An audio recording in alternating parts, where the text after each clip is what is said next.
بني الإسلام على خمس الصلاة والزكاة والصوم والحج والولاية ولم يناد بشيء كما نودي بالولاية. صلوات پڑھ دیں محمد و آل محمد. بارہا میں عرض کر چکا ہوں کہ یہ جو مستحب کام ہم انجام دیتے ہیں اپنی زندگی میں، بہت سے مستحبات ہم انجام دے رہے ہوتے ہیں، اس میں ان کاموں میں حتماً دوسروں کو شریک بنا لیا کریں. یعنی جب کام انجام دے رہے ہوں تو اپنے آباء و اجداد کی طرف سے، اسی طرح سے جس طرح سے آج یہ مجلس جن صاحب نے رکھی ہے، اگر وہ نیت کر لیں کہ یہ مجلس شہداء کی طرف سے ہے جن لوگوں نے مذہب کی خدمت کی ہے، حضرت آدم سے لے کے تا خاتم تا قیامت مومنین کی طرف سے ہے، کسی ایک کا ثواب بھی کم نہیں ہوگا. یہ تصور غلط ہے کہ اگر میں نے ایک کام کیا ہے مستحب، اگر میں وہ اپنے تک محدود رکھوں گا تو اس کا ثواب شاید زیادہ مل جائے گا. یہ تصور اس لیے ہے کہ ایک مرتبہ پھر ہم مادہ و مادیات سے بہت نزدیک ہیں. سوچتے ہیں ہمارے پاس جو تھوڑا سا مال ہے، اگر وہ میں نے اپنے پاس رکھا تو وہ کافی زیادہ میرے پاس رہے گا، اگر میں نے لوگوں میں تقسیم کرنا شروع کیا تو وہ کم ہو جائے گا، لوگ اگر زیادہ ہو گئے تو ساروں کو کم کم ملے گا. یہ ہمارے ہاں تو درست ہو سکتا ہے، خدا کے ہاں ایسا نہیں ہے. خدا کے ہاں ایسا نہیں ہے. لہٰذا میں پہلے عرض کر چکا ہوں کہ ایک صاحب نے خواب میں دیکھا کہ ایک جم غفیر ہے جو شکریہ ادا کرنے کے لیے ان کی طرف نگاہ کر رہا ہے. تو کسی عارف سے پوچھا کیوں میں نے ایسا دیکھا؟ تو کہا تم کوئی کام کرتے ہوگے جس میں ان سب کو شریک قرار دے دیتے ہو، تو اس لیے تم نے دیکھا کہ وہ تمہارا شکریہ ادا کر رہے ہیں.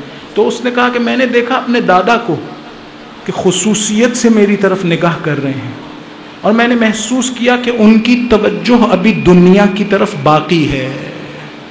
پھر کیا کہا؟ انہوں نے کہا کہ ان کے لیے اور وہ طلب کر رہے ہیں کہ خصوصیت سے ان کے لیے کوئی عمل انجام دیا جائے. تو اس شخص نے عمل انجام دیا تو بعد میں دیکھا خواب ہی میں کہ ان کے دادا کی توجہ دنیا سے کٹ گئی ہے.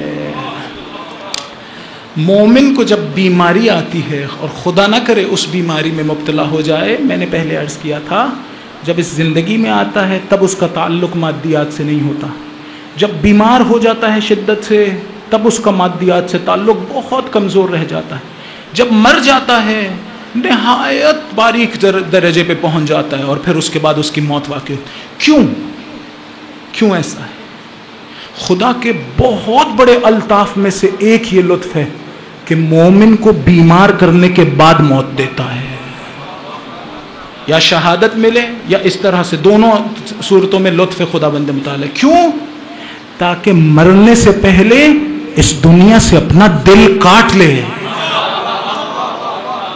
ایسا نہ ہو کہ مرنے کے بعد بھی اس کی فشار قبر کسے کہتے ہیں؟ بعض لوگوں نے کہا فشار قبر اس چیز کا نام ہے کہ موت آ گئی ہے اور وہاں جانا ہے لیکن دل نہیں کر رہا وہاں جانے کا، تو ایک کشمکش کی کیفیت میں ہوں، دل ادھر بھی کھینچ رہا ہے اور ادھر بھی جانا ہے، تو انسان ایک فشار میں، ایک پریشر میں مبتلا ہو جاتا ہے. اسے کہتے ہیں فشار قبر. بعض لوگوں نے اس طرح سے کہا ہے. قبر کا مطلب بہرحال وہ نہیں ہے جو ہمارے ہاں عام طور سے تصور ہے. قبر میری روح کی ہوتی ہے، میری روح کی. ایک وہ قبر ہے جو جسم کی ہے، جسم بیچارے کا کوئی گناہ نہیں ہے، جسم کو میں کنٹرول کرتا ہوں. میں اسے کہتا ہوں، آنکھوں کو کہتا ہوں نامحرم کو دیکھو یا نہ دیکھو. ان آنکھوں کا کیا قصور ہے؟ انہیں تو خدا مند متعال نے کہا تھا میری اطاعت کرتی رہیں، میری اطاعت. میں یہ آنکھیں تو نہیں ہوں، میری اطاعت پہ خدا نے مأمور کیا تھا.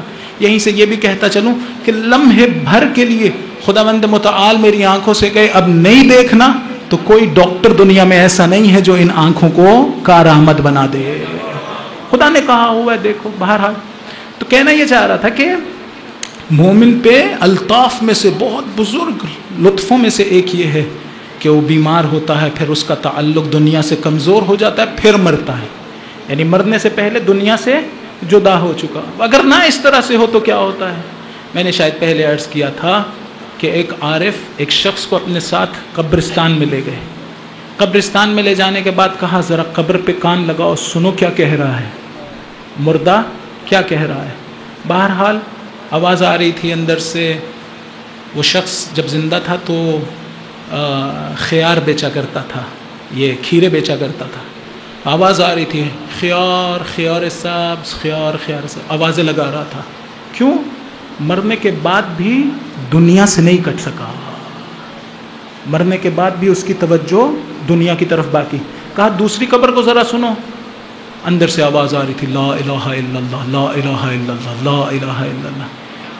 تو ہمارے استاد کہتے ہیں کہ کاروبار تو دونوں کرتے تھے، ایک کی پوری توجہ کاروبار کی طرف تھی، دوسری کی کاروبار کے وقت بھی خدا کی طرف تھی.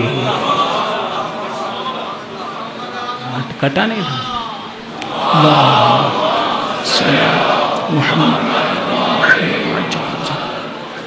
ایک اور درود پڑھیے محمد و آل محمد علیہ السلام.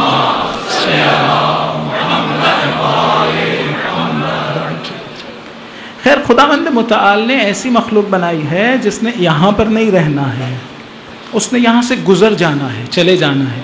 کہا یہاں کے لیے، یہاں پر رہتے ہوئے وہاں کے لیے آمادہ ہو جاؤ، آمادگی حاصل کرو. اسی سے مربوط ہماری ساری بحث چل رہی تھی.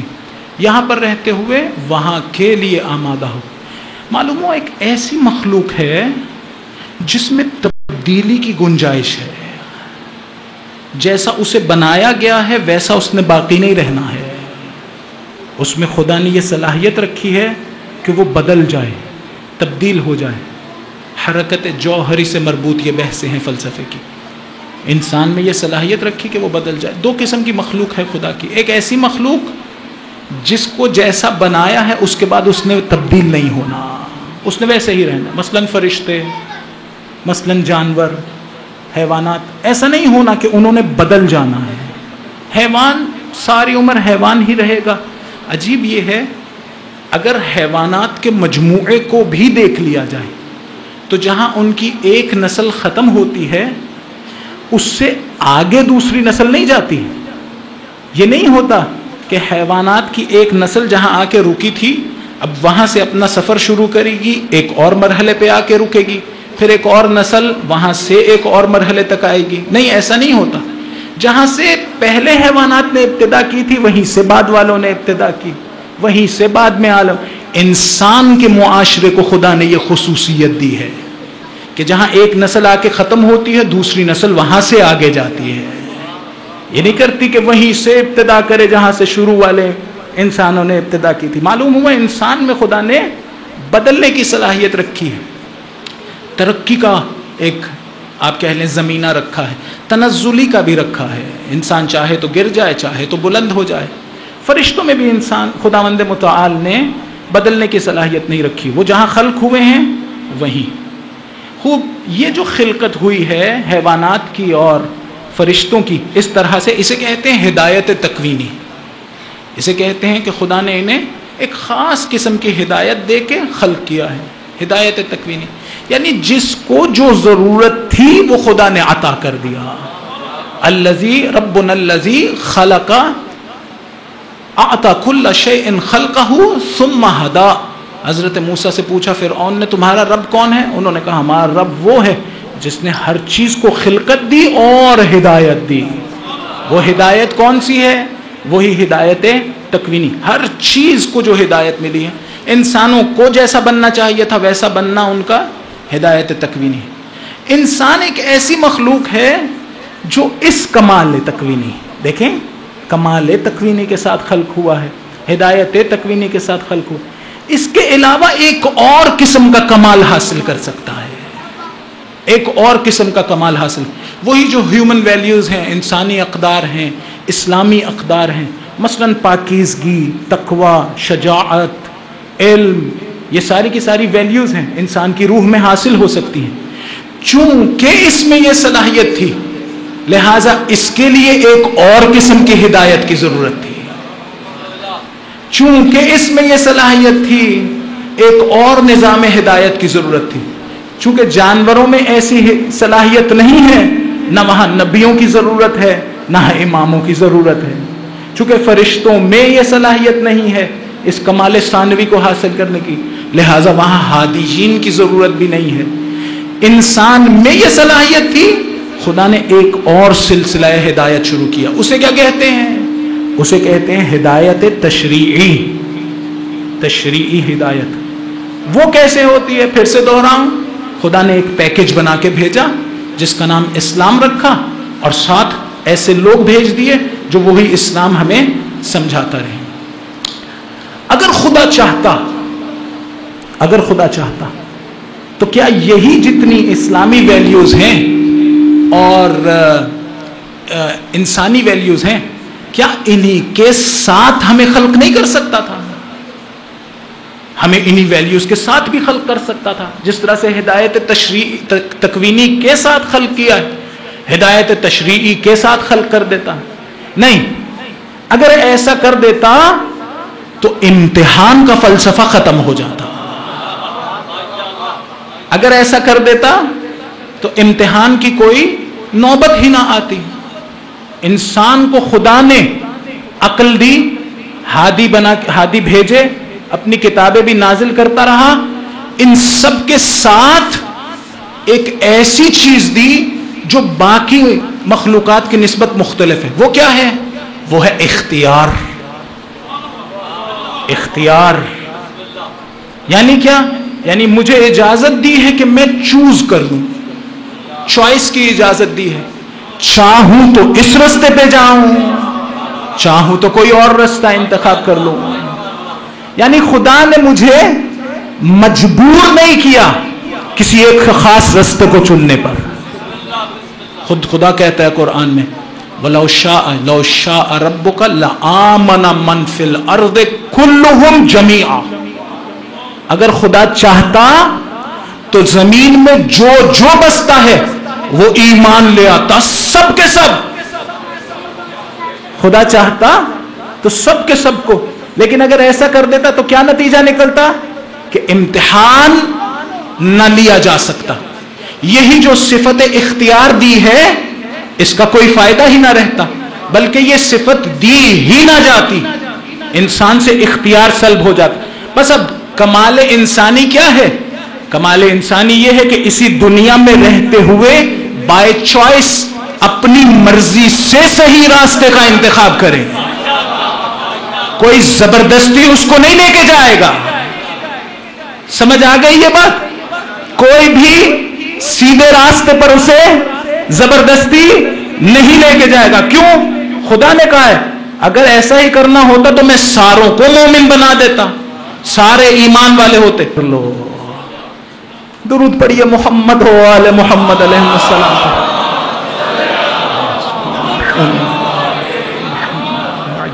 ایک مرتبہ پھر درود پڑھیے محمد و آل محمد. بس توجہ ہو گئی کہ کیوں ہمیں انہی صفات کے ساتھ خلق نہیں کیا. خدا نے کہا جاؤ اپنے اختیار سے حاصل کر لو. اگر اختیار سے حاصل کرو گے تو فلسفہ خلقت پورا ہوگا. فلسفہ خلقت کیا ہے؟ خدا مجھے ایک امتحان میں ڈالا ہے. خدا ہر لمحے ہمارا امتحان لے رہا ہے، ہر لمحے ہمارا امتحان ہو رہا ہے. مجھ سے کہا ہے اپنے اختیار سے اس میں پاس ہو، اپنے اختیار سے صحیح رستہ چنو. اگر اپنے اختیار سے صحیح رستہ چنو گے اسی کو کمال انسانی کہتے ہیں.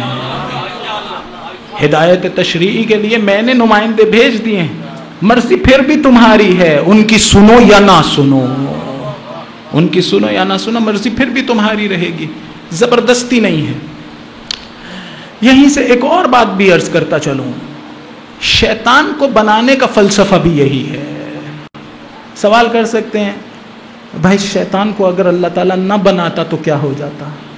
اتنے لوگوں کو گمراہ کیا ہے شیطان ملعون نے، نہ بناتا تو زیادہ اچھا نہیں تھا؟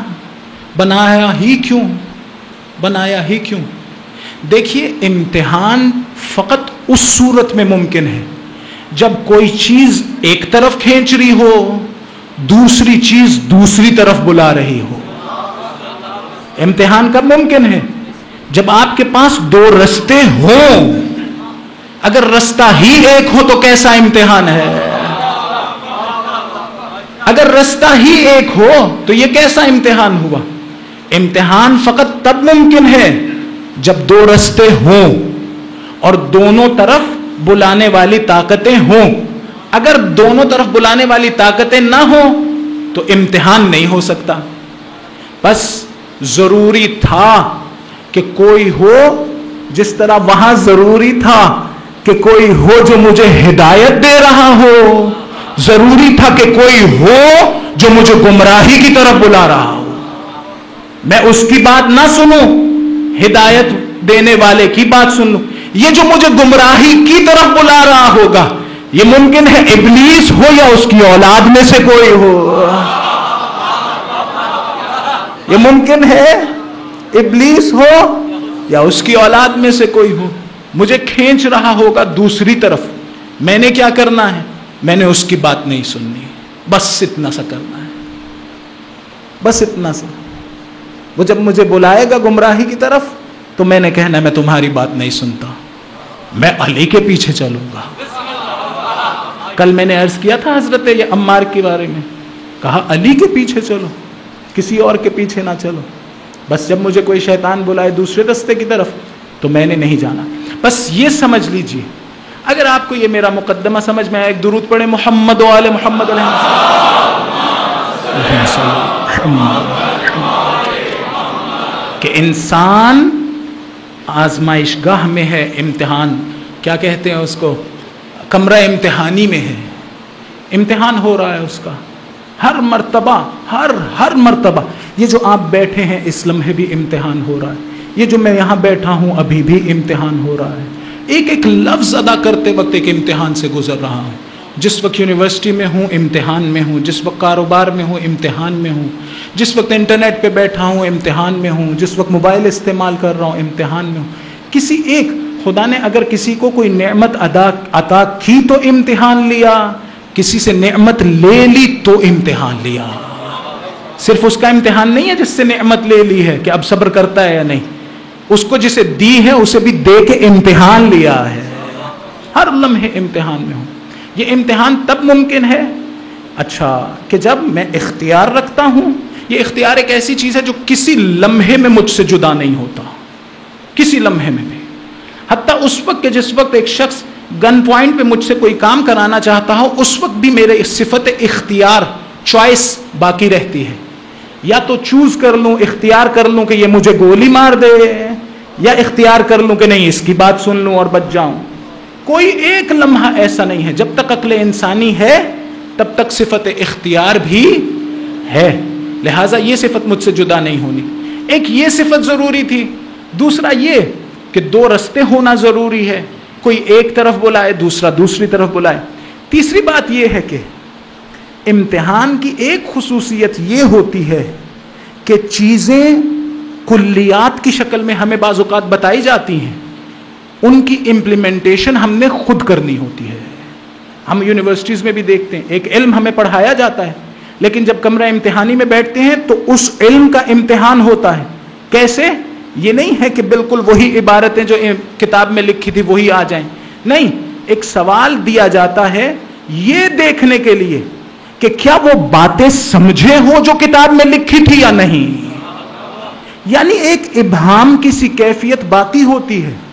ایک چیز ہوتی جسے آپ نے اپنی عقل سے اس کو حل کرنا ہوتا ہے. بالکل سادہ سادہ نہیں ہوتا ہے. ایسا نہیں ہوتا ہے کہ بالکل صاف صاف چیز ہو. نہیں، ایسے نہیں ہوتا امتحان میں. امتحان میں ایک مشکل میں ڈالا جاتا ہے.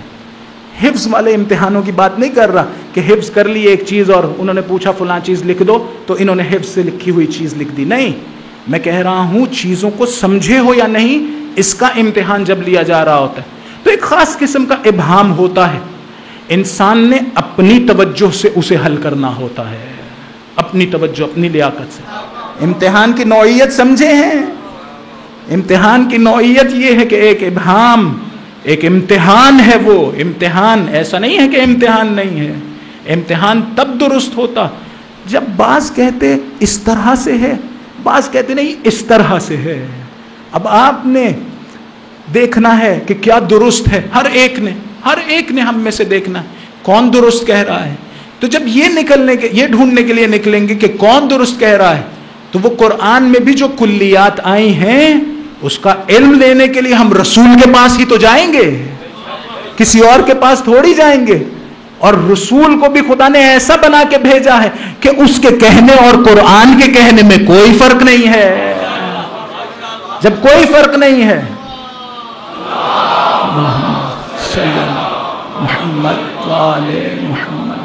جب کوئی فرق نہیں ہے، تو اگر وہ ہمیں بتا دے کہ تم نے اس کے پیچھے چلنا ہے تو اس کے بتانے اور قرآن کے بتانے میں کوئی فرق نہیں رہا، لہٰذا ہم اس کے پیچھے چلیں گے. ایک درود پڑھیں محمد و آل محمد.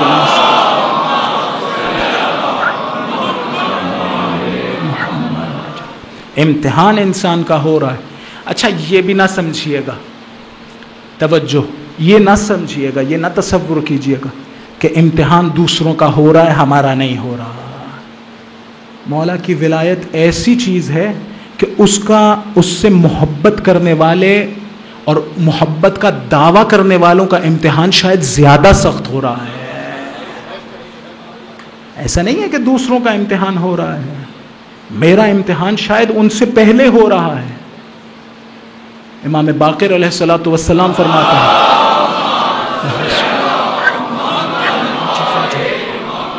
کہتے ہیں کہ من کان ولیا للہ فہو لنا ولی، من کان عدوا للہ فہو لنا عدو، من کان عاصیا للہ، من کان مطیعا للہ فہو لنا ولی، من کان عاصیا للہ فہو لنا عدو. جو بھی خدا کی اطاعت کرتا ہے ہمارا ولی ہے، جو بھی معصیت کرتا ہے ہم سے دشمنی کر رہا ہے.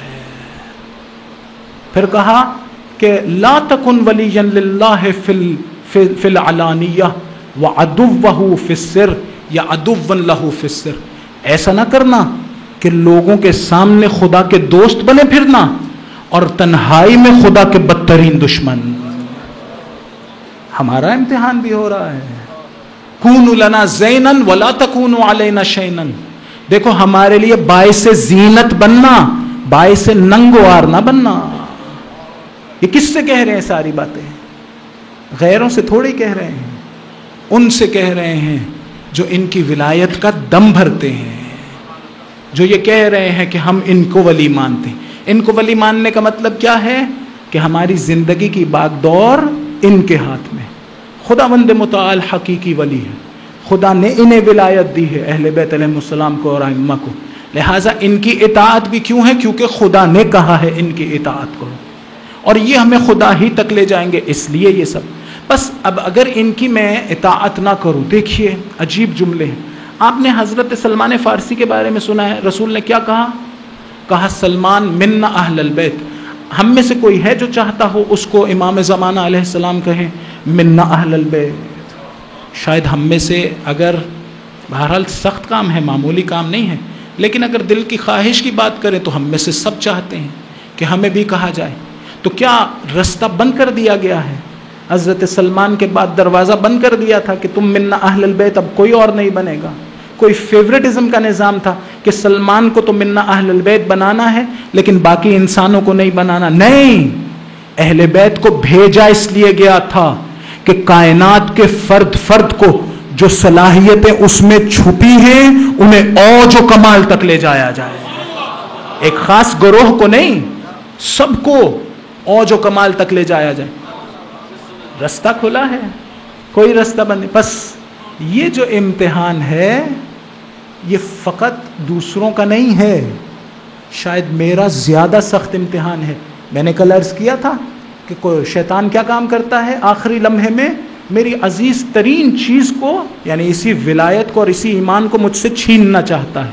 کس طرح سے؟ دنیا کی مختلف رعنائیوں کے ذریعے سے. اس کا مطلب یہ ہے کہ آخری لمحے تک میرا امتحان باقی ہے.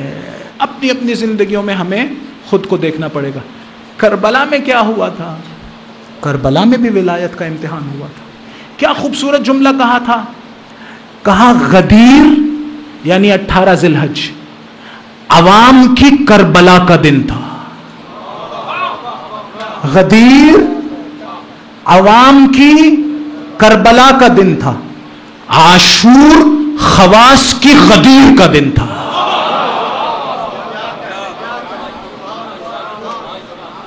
عاشور کو خواص نے، اپنے ولی سے کی ہوئی بیعت کا امتحان دینا تھا. وہی ولایت جس کا اعلان غدیر میں ہوا تھا، اس کا امتحان کربلا میں ہو رہا تھا. خواص کی غدیر کا نام ہے کربلا. وہاں پر ولایت کے ساتھ ڈٹے رہے ہیں، چھوڑا نہیں ہے. لمحے بھر کے لیے بھی ذہن بھی نہیں گیا ہوگا اس طرف بہت سو کا کہ ولی کو اکیلا چھوڑ دیں. میں نے پہلے یہیں پر شاید وہ جملے پڑھے ہیں یا کہیں اور کہ امام کہہ رہے ہیں مجھے چھوڑ کے چلے جاؤ، بیعت اٹھا لیتا ہوں. زہیر کہہ رہے ہیں مولا اگر آپ کو چھوڑ کے جاؤں. ایک اور صحابی کہہ رہے ہیں مولا اگر آپ کو چھوڑ کے جاؤں بیابان کے بھیڑیے مجھے کھا جائیں. اس کا اپنا بیٹا قید ہو گیا تھا، ڈاکوؤں نے قید کر لیا تھا. مولا نے کہا تمہارا بیٹا قید ہے، جاؤ، پیسے بھی دیے، جاؤ اسے چھڑا لو. کہا مولا آپ کو چھوڑ کے جاؤں بیابان کے صحرا کے بھیڑیے کھا جائیں. زہیر کہہ رہے تھے مولا آپ کی رستے میں، آپ کی راہ میں، خدا کی راہ میں اگر مجھے 1000 مرتبہ قتل کیا جائے، مجھے قتل کرنے کے بعد میرے لاشے کو آگ لگائی جائے، آگ لگانے کے بعد راکھ کو ہوا میں اڑایا جائے، پھر زندہ کیا جائے، پھر قتل کیا جائے، پھر راکھ اڑائی جائے، 1000 مرتبہ ایسا ہو آپ کو چھوڑ کے نہیں جاؤں گا.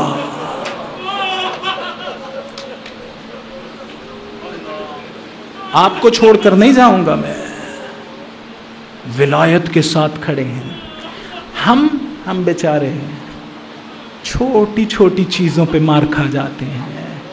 نہ محرم سامنے ایسے آ رہی ہو تو یہی سوچ کے نگاہ نیچے رکھ لینی چاہیے کہ حسین کو اچھا لگے گا. موبائل کے ساتھ تنہائی میں کہیں بیٹھا ہوں، یہی سوچ کے انسان کو گناہ نہیں کرنا چاہیے کہ امام زمانہ راضی ہو جائیں گے. ایسا نہ ہو کہ میں ولایت کو چھوڑ دوں. دعا کرنی چاہیے. میں کہتا رہتا ہوں خصوصاً جب کبھی آنکھوں میں آنسو آئے، دنیا سے تعلق کٹا ہوا ہو، اسی لمحے اپنے مولا سے باتیں کیا کریں. مولا میں آپ کے پاس آنا چاہتا ہوں، آپ کا بندہ بننا چاہتا ہوں. ولایت کو نہیں چھوڑا.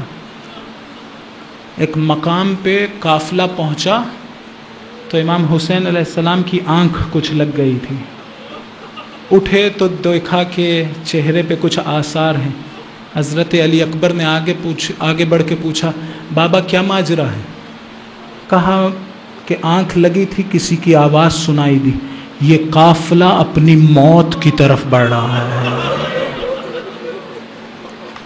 کہا افلسنا علی الحق، کیا ہم حق پہ نہیں ہیں؟ کیا ہمارا پروردگار ہم سے راضی نہیں ہے؟ یعنی ہم حق پر ہیں یا نہیں؟ کہا حق پر ہیں. اذن لا نبالی، مولا پھر ہمیں کوئی پرواہ نہیں ہے، پھر جیسی مشکلات آنی ہو آ جائیں. کیا عظیم درجہ ہے حضرت علی اکبر کا، بہت بلند درجہ ہے حضرت علی اکبر کا. آپ بعض زیارتوں میں پڑھیں گے وہاں لکھا ہے کہ جعلک اللہ من الذین طہرہم من الرجس. اس طرح کے جملے ہیں، جعلک اللہ من اہل البیت الذین طہرہم تطہیرا. اس طرح کے جملے. اے علی اکبر آپ کی طہارت کا اتنا بلند درجہ ہے کہ آپ کو اہل بیت میں سے قرار دیا ہے، وہ جن سے خدا نے رجس کو دور رکھا ہے. شبیہ پیمبر کا نام ہے علی اکبر. آپ نے سن لیا، میں نے کہہ دیا، نہایت بلند رتبہ ہے. امام حسین جس وقت علی اکبر جا رہے تھے تو کہہ رہے تھے اللہم اشہد علی ہؤلاء القوم فقد برز الیہم غلام اشبہ الناس بنبیک خلقا و خلقا و منطقا. خدایا گواہ رہنا یہ جوان وہ ہے جو تیرے نبی کے سب سے زیادہ شبیہ تھا، چہرے میں بھی، اخلاق میں بھی، گفتار میں بھی. لوگ آیا کرتے تھے اے مولا ہم نے رسول کی زیارت نہیں کی، ذرا علی اکبر کو بلا دے. کتنا سخت ہوگا امام حسین کے لیے، ذرا سوچ کے بتلائیے کتنا سخت ہوگا. جوان بیٹا. امام صادق علیہ السلام سے کسی نے پوچھا دنیا کی سب سے بڑی نعمت کیا ہے؟ کہا بیٹا ہو اور جوان ہو. کہا سب سے بڑا امتحان کیا ہے؟ کہا وہ مر جائے. کیسا امتحان ہوگا حضرت علی اکبر سے متعلق. ابن زیاد کے دربار میں جس وقت حضرت علی اکبر حضرت امام حسین علیہ السلام کا دیگران کا سر پہنچا، تشت میں سر رکھا تھا، ابن زیاد کے ہاتھ میں چھڑی تھی، سر کی طرف اشارہ کر کے کہتا ہے حسین بہت جلدی بوڑھے ہو گئے. اجرکم اللہ. میں نے بہت کم جگہ دیکھی ہیں جہاں جناب زینب نے نوحہ پڑھا ہے. کہا میرا بھائی علی اکبر کی موت سے پہلے بوڑھا نہیں تھا، سر کے بال سفید نہیں تھے. علی اکبر کا جانا اسے بوڑھا کر گیا. آغا شیخ جعفر تستری نے لکھا، کہا 3 مقامات ایسے تھے کہ حسین موت آنے سے پہلے مر جانے کے قریب تھے. شہادت سے پہلے موت کے بہت قریب تھے. کب؟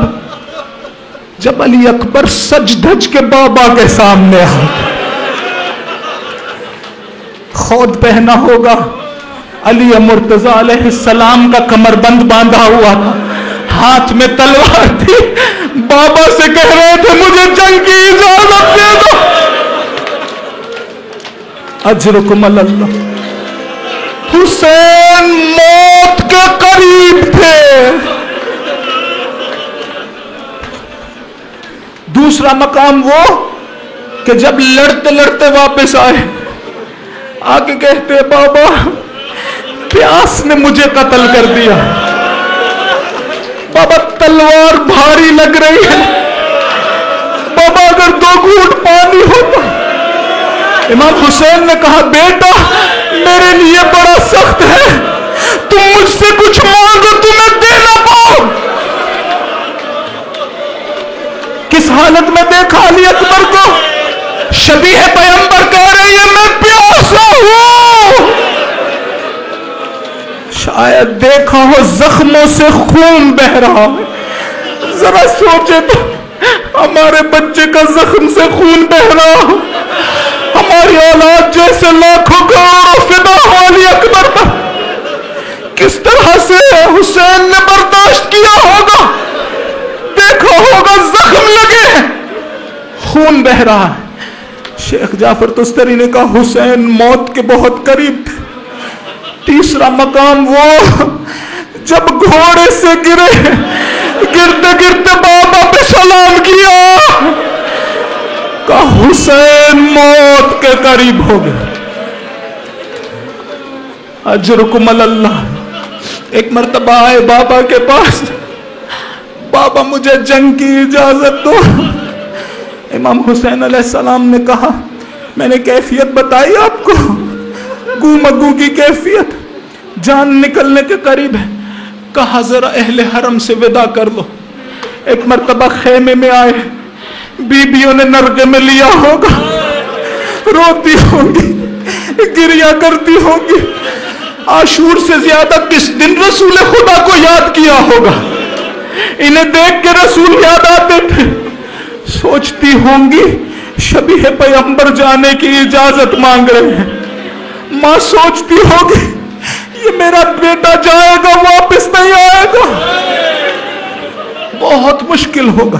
بعض علماء نے کہا، راوی نے کہا میں نے دیکھا خیمے کا دروازہ کبھی اٹھتا ہے کبھی گر جاتا ہے، کبھی اٹھتا ہے کبھی گر یعنی بیبیاں جانے کی اجازت نہیں دے رہی.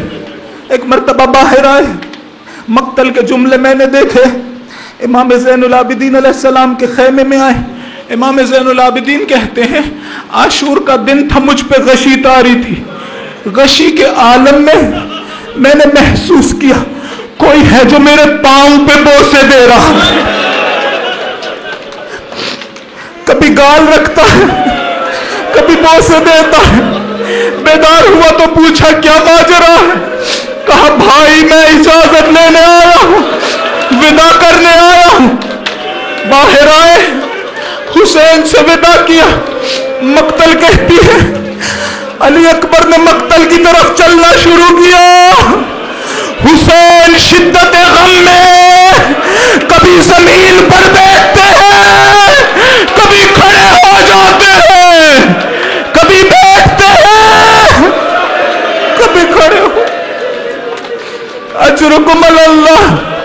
مقتل میں گئے، جنگ شروع کی، کئیوں کو فنار کیا.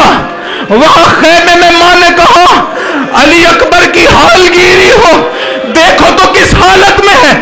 کنیز سے کہا باہر جاؤ، میرے حسین کو دیکھو، اگر حسین ٹھیک ہے میرا علی اکبر ٹھیک ہے. کنیز آئی، آقازادی، حسین کے چہرے کا رنگ بدلا ہوا. ایک مرتبہ مصلی بچھایا، نماز پڑھی، ہاتھ اٹھائے، اے یوسف کو یعقوب سے ملانے والے، حسین کے خشک ہاتھوں کا واسطہ، علی اکبر کو حسین سے ملا دے. علی اکبر واپس آئے، زخموں سے خون نکل رہا تھا. بابا پیاس کی شدت ہے. امام نے انگوٹھی رکھی دہن میں، واپس مڑ گئے مقتل کی طرف. اب آپ سے سوال کرنا چاہتا ہوں، علی اکبر کے دل کی کیفیت کیا ہوگی؟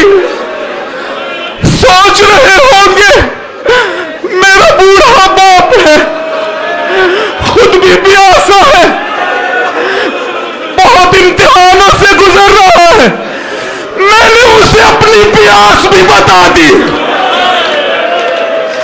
نہ جانے اس کے دل پہ کیا چل رہی ہوگی. شاید اسی لیے جب گھوڑے سے گرے کہہ رہے تھے بابا رسول خدا آ گئے ہیں، مجھے سیراب کر دیا ہے. یعنی بابا پریشان نہ ہونا، میں نے پانی مانگا تھا نا. رسول نے پانی دے. اجرکم اللہ. واپس میدان میں گئے، جنگ لڑ رہے ہیں. ظالم نے چھپ کے برچھی ماری. علی اکبر گھوڑے پہ سنبھلنے کی کوششیں کر رہے ہوں. ایک مرتبہ گھوڑے کی گردن میں اپنی بازو ڈالی، گھوڑا لشکر آدم میں گھسا. فقطعوہ بسیوفہم اربا اربا، جس کے ہاتھ میں تلوار تھی اس نے تلوار چلانا شروع کر دی. وہاں بابا پہ سلام بھیجا. حسین گھوڑے پہ دوڑے، گھوڑے پہ سوار ہو کے علی اکبر کی طرف جا رہے ہیں. رستے میں نہ جانے کیا ہوا، گھوڑے سے زمین پہ گر گئے. زانووں کی مدد سے علی اکبر کے پاس جا، آواز دے رہے ہیں علی علی. شاید بابا کو آواز دے رہے تھے اے خیبر کا دڑ اکھاڑنے والے آؤ، دیکھو میں کس امتحان سے. شاید آنکھوں کا نور چلا گیا تھا.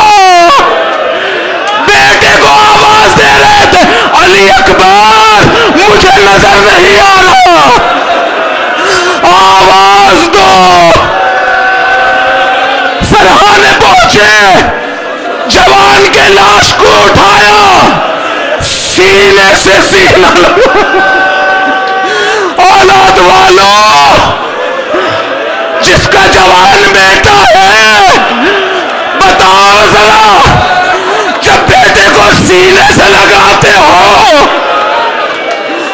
کیسا لگتا ہے؟ حسین بیٹے کے جنازے کو سینے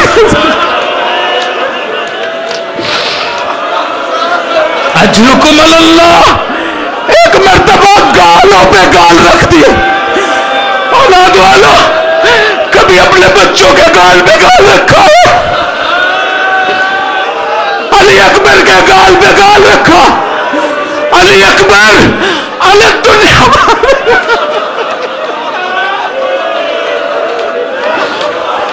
علی اکبر تمہارے بابا کو زندہ رہنے کی تمنا نہیں، آخری زحمت ہے.